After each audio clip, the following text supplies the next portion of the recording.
जयपुर के राजा की पुत्री मदन मोहन जी की सेवा करती थी।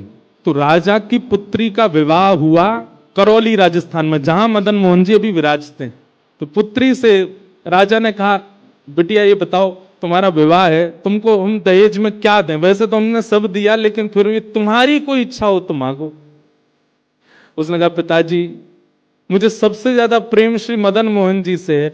आप माता जी और पूरा परिवार गोविंद देव जी गोपीनाथ जी की सेवा किया करो। मदन मोहन जी को मैं ले जाऊं अपने साथ, अपने ससुराल में इनकी सेवा करूंगी।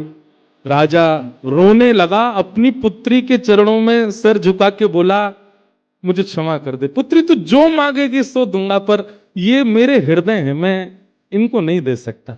मैं वृंदावन से मुगलों से बचा करके इनको लेके आया हूं। वैसे तो ठाकुर जी को बचने की कोई आवश्यकता, ठाकुर जी कृपा करके आए हैं जयपुर में राजा के ऊपर, पर इनको देख करके मेरे प्राण बचते हैं।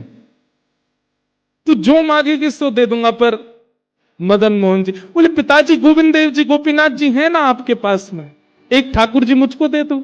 यहां राजा की जिद हो गई, नहीं दूंगा। पुत्री की जिद हो गई कि मुझे तो चाहिए, नहीं तो मैं विदाई नहीं होंगी। राजा की पत्नी ने भी कहा, अब इतनी कह रही है तो आप दे दीजिए ना, हमारे पास 2 ठाकुर हैं, इनकी सेवा हम करेंगे विस्तार से।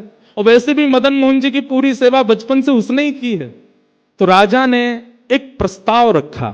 बोले, अच्छा पुत्री एक काम करते हैं। बोले, क्या?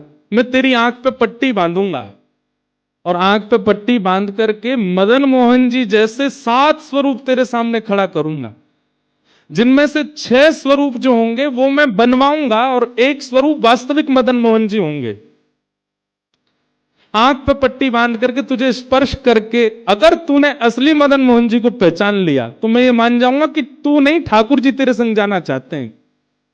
ठाकुर जी की इच्छा पता चल जाएगी। तो राजकुमारी बोली, ठीक है, आप ये प्रयोजन कीजिए।